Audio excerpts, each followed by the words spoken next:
The Soviet state and society have always been known for their secrecy and conservatism. One of the most closed-off institutions of the USSR era was the army.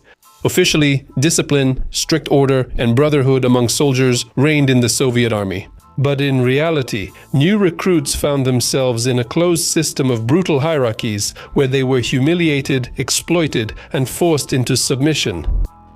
Every young soldier had to go through a cycle of violence so that, after the first year of service, he himself would become part of this system and take part in bullying the next group of conscripts. Today, we will talk about one of the darkest chapters of the Soviet era, Dedovshchina. Unfortunately, this phenomenon still receives little attention even today because it is still customary to hush up this disgraceful practice. But today, you will hear information about Dedovshchina that you have definitely never heard before. You won't see anything like this on social media or on other YouTube channels. As concise and objective as possible. My name is Semyon, this is the Megashot TV channel. Let's begin.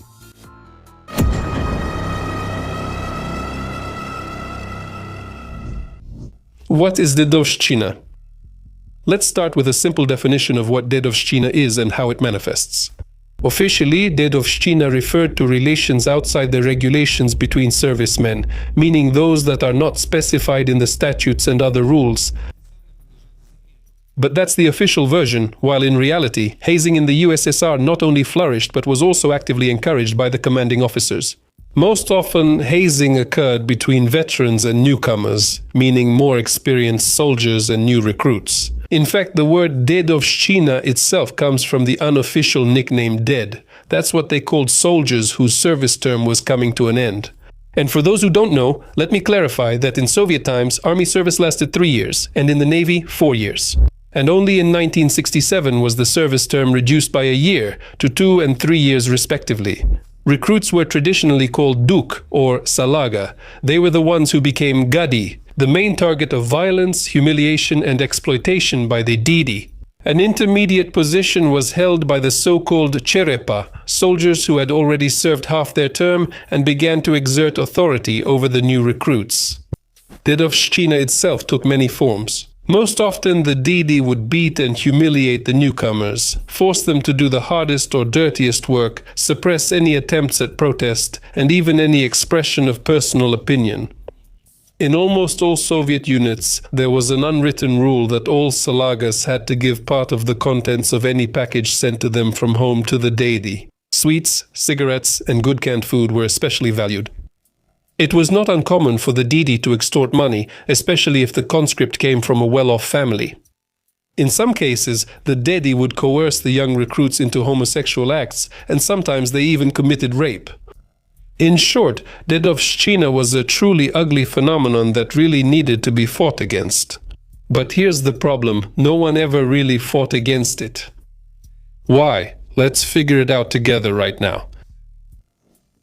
The reasons for hazing. But first we need to understand the reasons for hazing. There is no single opinion on this matter. The most common view today is that hazing has always existed, even during the Tsarist era, because it reflected Russian society and the state itself. Let me specifically remind you that neither the Russian Empire nor, even more so, the Soviet Union were known for their democracy or respect for the individual and their rights. And in the closed environment of the army, all these traditions of unquestioning obedience by younger soldiers to older ones only grew much stronger. That's actually how hazing came about. There is also a popular theory about the prison origins of hazing. The idea is that until the 1960s, hazing wasn't a systemic phenomenon and appeared more sporadically. And it emerged precisely when they allowed conscription of guys with criminal records. The thing is, even though 2 decades had passed since the end of World War II, the demographic losses were still being felt. Remember how Marshal of Victory Georgy Zhukov used to say, "Russian women will have more children."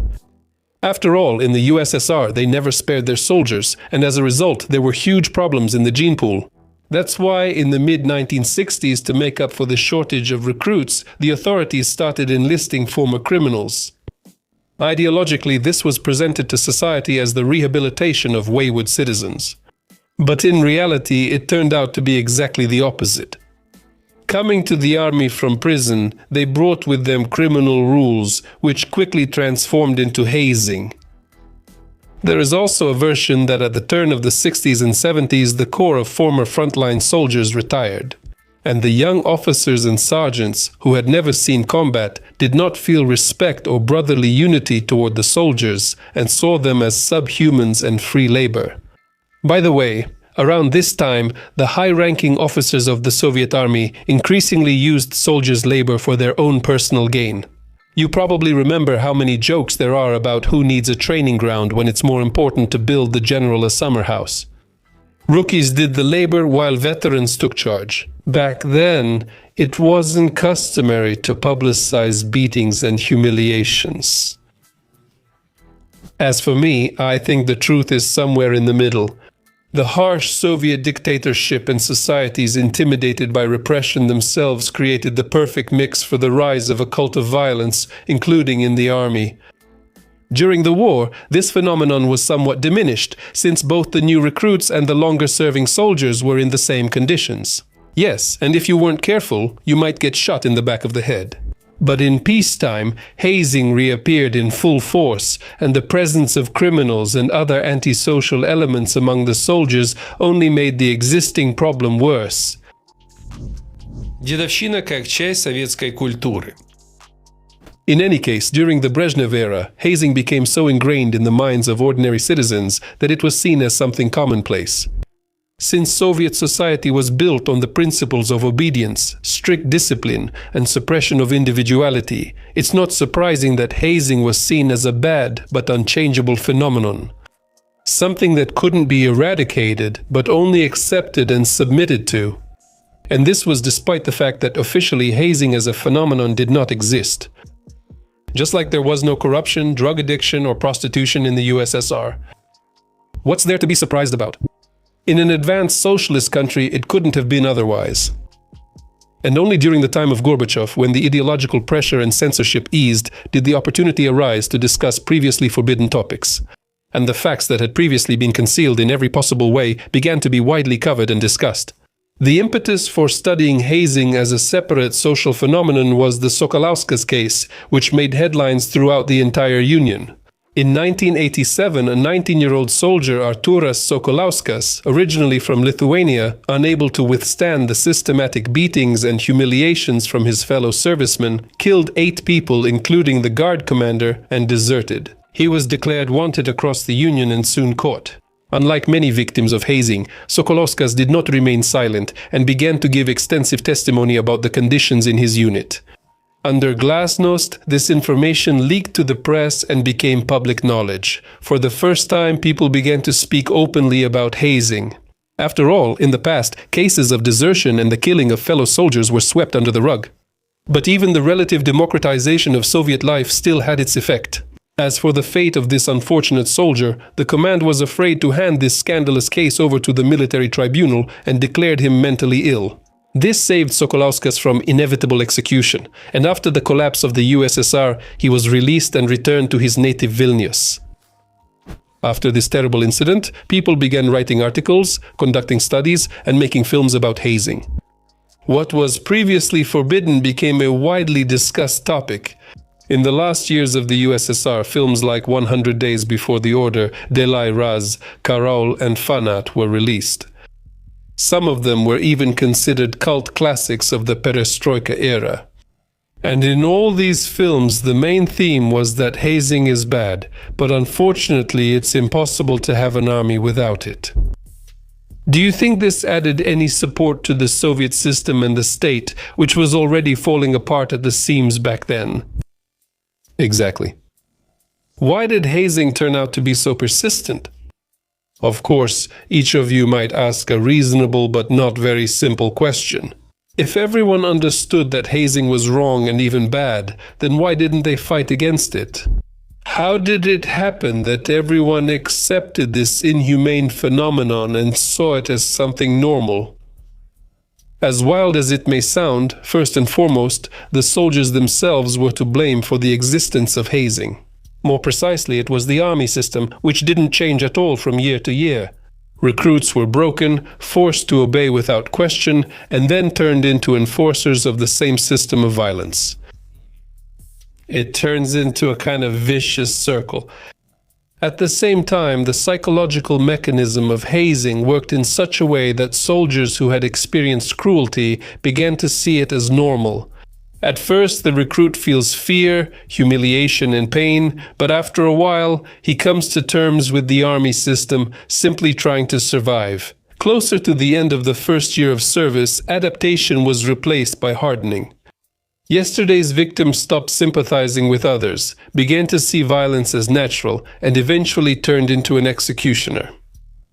After gaining the status of a senior conscript, he would use the same methods on new recruits with pleasure. Such an adaptation to violence inevitably destroyed the ability for empathy and turned a person into an aggressive, ruthless individual. For him, the main values became the right of the strong, contempt for weakness, and submission to the system.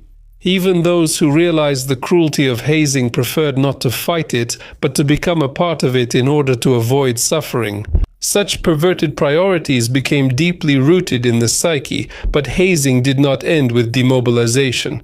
The soldiers of the valiant Soviet army, having gone through the cruelty of service, very often carried these practices into civilian life, ranging from domestic violence to the criminal world. Many former senior conscripts, especially in the turbulent 90s, easily joined criminal gangs, swelling the ranks of mobsters in crimson jackets and gold chains around their necks. And those men who still chose to live as law-abiding citizens often brought the hazing model into their own families. They didn't know how to express emotions except through aggression. They believed that authority in the family should be built on fear and submission. And harsh methods of raising children seemed completely normal and even necessary to them. A separate category consists of those former servicemen who, after being discharged, went to work in the police, prisons, and other security services. Raised by the hazing system, they brought with them into the agencies a contempt for the weak and powerless, a tendency to use violence as a tool of authority, and of course corruption, and a culture of mutual cover-up. This led to the rise of police lawlessness, torture in detention centers, and inevitable cruelty towards suspects and prisoners. Of course, hazing could not have existed on such a scale without the connivance of the officers. They either turned a blind eye to it or used it to maintain discipline. And yes, you heard that right, specifically to maintain discipline. After all, amid chronic underfunding of the everyday needs of the Soviet army, hazing served as a kind of self-regulation, allowing senior conscripts to control the younger ones, thus relieving officers from having to work directly with the personnel. All the more so in the USSR, and especially in the army, there was a widespread culture of silence. As you know, it's impossible to air your dirty laundry in public. How can hazing be fought? Let me note right away that there is no universal method of fighting it, but a mandatory element is increasing accountability for abusive informal relations. The adoption of strict laws that provide for criminal liability for hazing, as well as harsh punishments for officers who conceal facts of hazing, will inevitably bear fruit. In some countries, for example Germany and the United States, there are clear laws and disciplinary codes that strictly address any forms of abusive informal relations in the army. A fairly successful way to combat hazing is to reduce or completely abolish conscription and transition to a professional army. An army made up of volunteers has a number of undeniable advantages, including the selection of more motivated and better trained servicemen, a reduction in the influence of criminal elements, as well as an increased level of control and responsibility. An integral part is also the overall increase in the educational level of Russian officers and sergeants. And of course, for the effective eradication of hazing, changes were needed not only in the army, but also in society itself. In countries where the rule of law, democratic values, and civil society prevail, hazing is difficult to take root. For such a society, it will always be an alien element because a young person raised in the spirit of respect for others will never tolerate such an ugly phenomenon. And in conclusion, we can give an example of successfully eliminating hazing on the scale of an entire unit. We're talking about the Azov Volunteer Battalion, which is now the 12th Brigade within the National Guard of Ukraine. That very Azov, which heroically defended Mariupol 3 years ago while being completely surrounded. That very Azov, which Russian propaganda labeled as neo-Nazi and extremist many years ago. And how did they manage to avoid hazing? The thing is, the Azov members had never served in either the Soviet army or the post-Soviet Ukrainian army under Kuchma and Yanukovych. In the spring of 2014, patriots of Ukraine who previously had no military experience but had the desire to fight against pro-Russian separatists created their own unit literally from scratch. Without Soviet-trained officers who only wanted to mislead their superiors, and without thieving warrant officers who only thought about what they could steal today. Since Azov was formed from scratch from the outset, it was free from various post-Soviet remnants, without unnecessary bureaucracy, servility towards the command, and of course without hazing.